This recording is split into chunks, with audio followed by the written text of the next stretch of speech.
سلام. امروز اومدم با یه فال قهوه کلی. من قهوه رو فقط از قبل درست کردم که خیلی وقتمون رو نگیره. براتون افتاده یه شخص مزاحم، یه کسی که باعث میشه شاید استرس بگیرین یا بخواد این که از کاراتون سر در بیاره، ولی صدمه‌ای به شما نمیتونه بزنه. یه دیدار دارین، یه اتفاق خوب که باعث خوشحالیتون میشه، توی فصل گرما میتونه باشه، یه امنیت، یه رد شدن از خطر براتون افتاده که یه شخصی براتون دعای میکنه، دعای خیر و مثبت که باعث میشه که یه خبر خوب بشنوین، یه گره از کارتون رد بشه. پرنده‌ای در حال پرواز افتاده، نشانه آزادیه پس از اسارت، حالت این که انگار توی یه قفس اسیر بودین. این از بعد احساسی داره بهتون میگه که میگه از گذشته بیرون اومدین، هرچند هنوز کمی زخمی هستین نسبت به این موضوع، ولی میگه که از این شرایط میگذرین و چیزی نیست که بخواین توش دیگه بمونین. حالت این که میگه بیشترش رفته کمش مونده. براتون برگه‌های تازه افتاده. برگه‌های تازه یعنی رشد بعد از یه مدت ساکن بودن. در ماه‌های آینده زندگیتون در مسیر تازه‌ای میفته. خودتون رو میگه در اولویت قرار بدین، خودتون رو بیشتر دوست داشته باشین. از یک زخم عاطفی عمیق عبور میکنین و در حال بازسازی شفای خودتون هستین. در چند ماه آینده کسی وارد زندگیتون میشه که برعکس فرد قبلی اهل دروغ و بازی نیست، ولی به شرطی که همیشه اولویتتون خودتون باشه و خودتون رو دوست داشته باشین و درد خیانت و رابطه قبلی رو از درونتون بیرون کنید. براتون افتاده مسیر روشن با 3 نقطه نورانی، 3 موقعیت مالی یا کاری مهم یا کار مستقل براتون افتاده یا یادگیری حرفه جدید.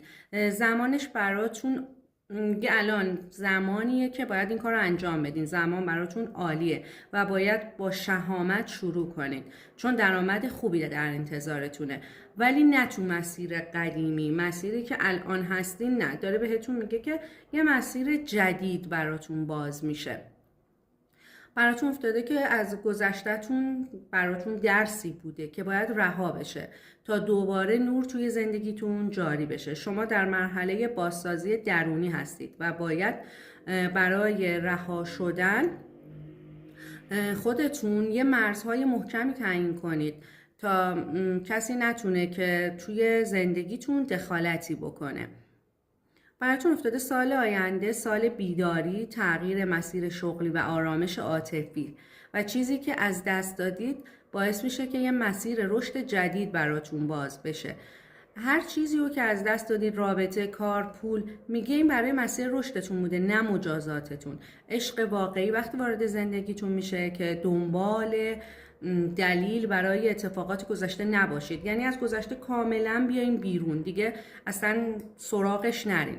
درونتون هنوز نوری هست که منتظره تا شما دوباره بدرخشید. به خودتون یادآوری کنید که بسیار قوی و زیبا هستید و لازم نیست کسی شما رو تایید کنه. عدد 333 و رنگ طلایی برای دوستان شهریوری و مهرماهی نشانه حضور فرشته نگهبونتونه و تا پایان سال اتفاقات روشن براتون میفته. ورود یک عشق جدید که یه روح آشنا داره، عشق بر پایه احترام و صداقت و رشد هست نه وابستگی و ترس، باعث میشه اعتماد نفستون برگرده و در زمان غیر منتظره وارد میشه. یا رویاهای شیرین میبینین یا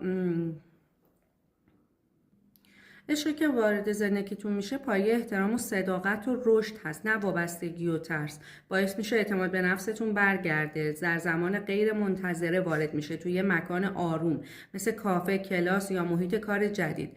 قبل از ورود این عشق عدد 22 رو زیاد میبینید. تا پیش از تابستون سال آینده و کلاً از این پاییز تا تابستون سال آینده زندگی متفاوتی براتون شروع میشه. اتفاقات عالی براتون میفته. براتون افتاده که طی 6 ماه آینده یه پول خیلی خوب دستتون میاد، یه دیدار دارین که خیلی دلتنگی رفت میشه براتون. میگه که با یه آقای سفید رو که چشمای ریزی داره براتون یه کاری انجام میده، یه گشایشی توی کارتون اتفاق میفته که باعث خوشحالیتون میشه. یه سفر دارین، سفری که خیلی بهتون خوش میگذره. با یه شخصی میرین که آقا نیست، خانومه. بعد براتون خبر بارداری شنیدن افتاده، یه جمعی رو میرین هلوش 5 ماه دیگه که از این توی این جمع بهتون یه خبری میدن که باعث خوشحالیتون میشه، انگار برای یه شخص دیگه یه اتفاقی افتاده، شما میشنوین و خوشحال میشین. میگه سعی کنید که درای گذشته رو دیگه به هیچ عنوان باز نکنید، چون گذشته اصلا به کارتون نمیاد. براتون افتاده که فقط حواستون به رو باشه و پیشرفت. زمستون براتون یه خبر عالی بزرگ داره، یه چیزی که انگار یه غمی رو میشوره میبره و این خبر بهتون تلفنی داده میشه.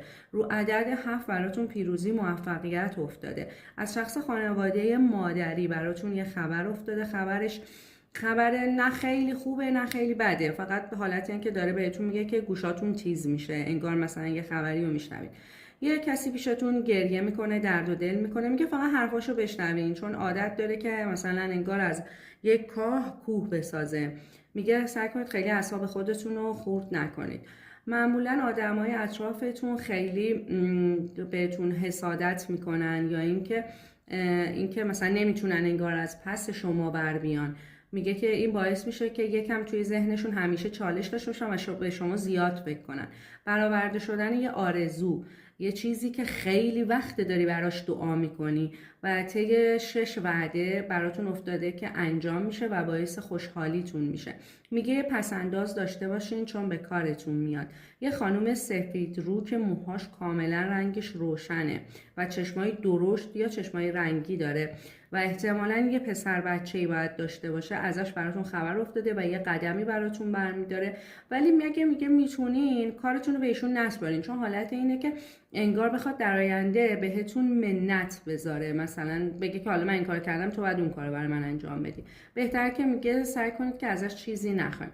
رو وعده 8 براتون یه خوشحالی عمیق قلبی افتاده، یه خوشحالیه که سالهای سال براتون تو زندگیتون در جریانه. براتون افتاده ورود عشق جدید که اولم بهتون گفتم، احتمالا میتونه رو 4 ماه دیگه حساب کنید، یا برج مثلا بهتون بگم نزدیکای بهار اینجوری. شخصی بهتون پیشنهادی میده که سبز روه، اصلا اینو قبول نکنید، براتون خوب نیست. اگه شماره 46 براتون یه خبر خوب افتاده، میگه اگه بیماری شنیدین که کسی بیمار شده، خیلی چیز جزئی هستش، براتون افتاده هنگام رانندگی حتما احتیاط کنید، مراقب باشید. یه 2 روز میگه احتیاطتون رو توی رانندگی بیشتر کنید. براتون یه خبری افتاده، انگار یه خیر و برکتی به یه نفر چندین سال پیش رسوندین و حالا موقعیه که این خیر و برکت باید برگرده به زندگیتون.